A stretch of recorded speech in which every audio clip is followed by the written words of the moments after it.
So after playing Battlefield 1 for pretty much the entire run of the beta, I just want to say up front, I liked it, I had fun. I just want to get that out of the way, because after that you're going to get a pretty strong list of negatives. Just for disclosure purposes, I tried Battlefield 4, I couldn't get into it. I tried Battlefield Hardline, I couldn't get into that, but I had a lot more fun with Battlefield 1. Not sure what it was.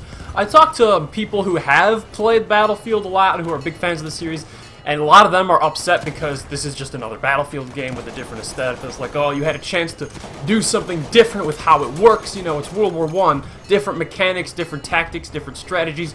And in the end, it's still a Battlefield game. And that, I'd say, is probably your biggest problem or your biggest thing to mention, is that this is not a World War I game. This is a World War II game minus beach landings plus blimps and horses. If this were an accurate World War I game, we'd all be sitting in trenches, getting trench foot for 3 days straight, and then a mustard gas grenade would come in and kill us all. And obviously you don't want that, but you could have done something to make it more side-by-side warfare, to have this direction heading this direction. It feels like some of the maps are too wide and the player count's too little, that it does kind of turn into Call of Duty free-for-all from any direction. It should be this side versus this side with a bunch of guys, and there's machine gun emplacements and snipers, and you just gotta worry about where people are, and they could have done something to make it more directional combat. So I think that's a missed opportunity to change the mechanics of the game. First and foremost, obviously, are server issues and technical issues. They're okay here because it's the beta, it's the demo, it's the tech test, whatever you want to call it. They're okay here, they're not okay in the final game. A lot of them are really bad because they weren't like visual glitches, they were like mechanic technical glitches. Like I had my gun reticle disappear, I had my light machine gun only in fire and semi-automatic, I had vehicles swap in and out of existence, I had my gun not fire at all, you know, stuff like that. There's a horrible delay on just the pause screen. When you hit the pause button, it takes several seconds for it to load up the options, and then it doesn't let you move up and down on the options, and there's a horrible delay. It's terrible. That has got to be fixed. It is a Battlefield game. It is a Frostbite 3 game. The graphics are pretty fantastic. 900p on PS4, 720p on Xbox One, 60 frames per second across the board. Now, it's the same as it was for Battlefront, but it was a harder to notice, I gotta say. Not sure what it was. Maybe the anti-aliasing's a little better. Maybe because it's, again, lots of sand, lots of one uniform color, but I think I didn't notice it as much in Battlefield 1 as I did in Battlefront. The texture on the gun and the shine of the metal looks awesome. The grips on, like, when you're holding a machine gun, it's like, that looks like leather, man. Really? I just opened all the windows because it was all nice outside, and then I get cars and dogs barking, and this job is so hard. In terms of the technical issues, that 60 frames per second that the game supposedly runs at was not the least bit consistent at all. It stuttered and dropped all the time. And the 900p, like I said, the gun and stuff in front of you looks great, but off in the distance, people start looking real hazy, and even, like, on a big screen monitor, you gotta squint to see people. The default playing controls suck. They're terrible. The sticks don't do what they should. It's like, why is going left, spin left? It should be move left. You can mess with that in the options, and it is better, but it's like, who in their right mind thought that should be the default? And you know, it's planes. It's like dogfights, World War I. I'm gonna have goggles and a scarf, and that should be like half the fun of the game, right? But there is a ton of bullet drop, and sometimes it seems like the bullets from the planes fly slower than the planes themselves, so they start falling behind you.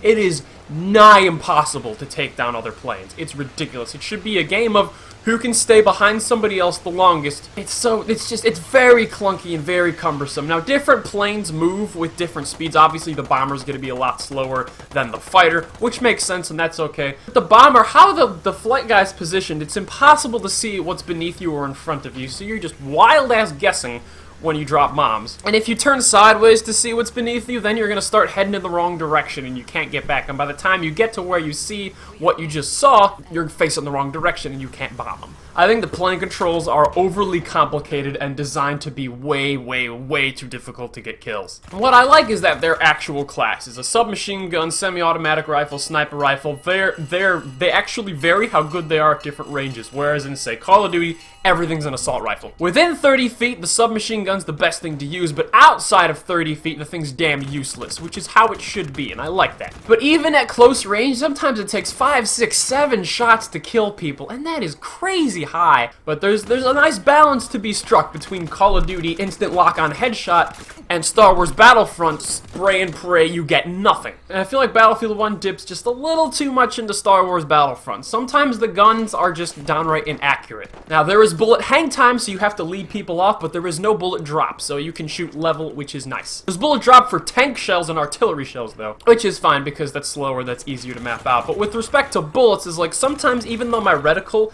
is only going a little bit outside layer, as it should, again, with recoil, but I see the path of bullets are going off to the side. I'm like, what the hell is that? It might just be the map they let us use in the beta, but it is way, way too damn big. It is ridiculous. Objective E is like 500 meters away from all the other objectives. It's crazy. Now, something that I just love, and if I can, I'll stay in one the whole match, are the light tanks. I get tons of kills with the light tank. If you look at my KD, it's like 30-0.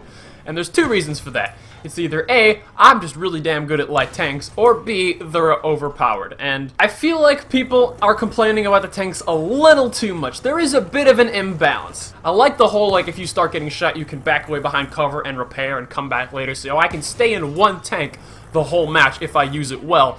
But at the end of the day, it's like my longevity is a little too long. So like there should be, like, I should have to like resupply shells or something, or the range on the shotgun, the anti-infantry tank shotgun, that should be drastically reduced because you can kill people really far away with that thing. But what I think people are forgetting is that there are a lot of ways to bring down tanks. You have other tanks, obviously. You have artillery. You have, like, if you have an assault class, you can have 2 anti-tank grenades, 1 light anti-tank grenade, and a rocket. That's 4 anti-tank methods, and if you hit all 4 of those, you'll take down a light tank just by yourself. But the caveat is that you have to get close. It's a tank. You have to surround it. The wealth of options. There's even sniper rifles with, like, anti-tank bullets. Like, it's not that there's no way to take down tanks. It's simply not true. It's just a battle of if you're a tank, you want to stay out in the open and make sure you can see everybody, and then if you're not a tank, you want to try to catch the tank in enclosed spaces and then just bombard it with explosives. But man, I love those light tanks. They're so much fun. The horse controls, I like the idea of, you know, charging in on cavalry with just a sword and slashing people left and right, but the controls for horses they're just terrible. I guess horses are just cursed in video games. Squad commands is something else. This might be a community problem rather than a game problem, but I feel like the game could offer the community more incentive to do this. Is like, oh, if you run out of ammo or if you start getting low on health, you can hold down right bumper and move the right stick and say, hey, I need healing. Hey, I need, you know, ammo. As a medic or an ammo supplier, I've never seen that on, like, my interface, so I'm not sure. Maybe people just don't do it, or maybe it's too hard to see. But I'm not sure how other people are supposed to see that. But when I send out that, like, request for help, I never get it. I never get nothing. Don't give your position away. Back up, back up. When they cross this ridge, we'll ambush them. We've got a tank coming up around by the... I don't have a compass, I can't tell you what direction that's coming from. Ambush! See, that was awesome! Ambush! Hell yeah! I mean... Bloody hell! Crikey! Ambush! Look at me, I'm a freaking tactical genius! Ow! So, I don't know. Again, it's you want to promote teamwork, you want to promote group gameplay rather than lone wolf. Like, I don't care about anybody else. And then having objective-based gameplay rather than, like, who gets the most kills does help. Overall, I had a lot of fun with the Battlefield 1 beta. There's clear and obvious room for improvement, but if you have enough maps, if you have a remotely fun campaign mode, and your progression isn't, like, way too crazy, take too long, I think you have a solid $60 game right here. This being my first big foray into a Battlefield shooter, I really am impressed by the amount of scale and stuff that is available. You just don't want to be too overwhelmed with it because, like, the map is, like, several square miles. That's too much, okay? That's crazy. To the point where you're just running across sand for minutes on end just to even get to the objectives. If your maps are going to be that big, you gotta increase the player count. Even on Conquest, even 32v32 simply isn't enough. So find a good balance between that. Buyer beware, though. Take everything I say with a grain of salt, because if you remember, that's pretty much the same thing I said about the Battlefront beta, and look how that turned out. Anyway, thanks for watching. I'm Wesley Thompson. Like, share, comment, subscribe. Goodbye, and God bless. Alright, Mike 325. Everyone converge on point A. Going to come at us full force now.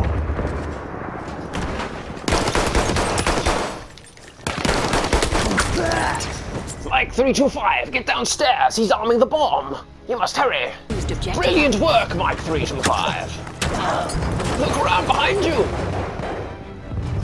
You don't happen to be a medic, do you? The enemy has armed objective apples. My boats, they will. Cover me, Mike 325. I'm defusing the bomb. We have defused objective apples. Don't go outside. Get back. What are you, daft? I suppose we can't close a door on it's been loaded. Right over here. Ah, scared the shit out of me.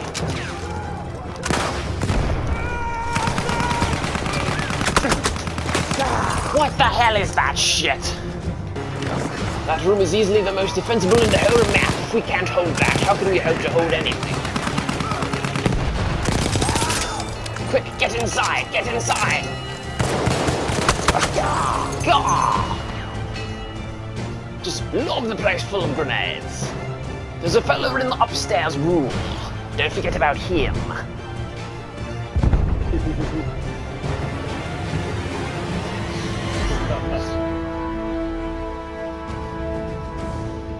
Blast.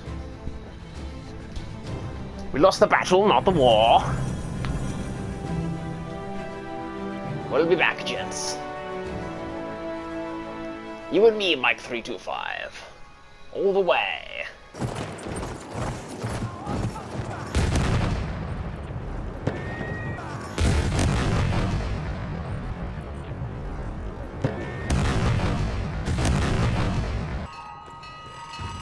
We have lost objective butter.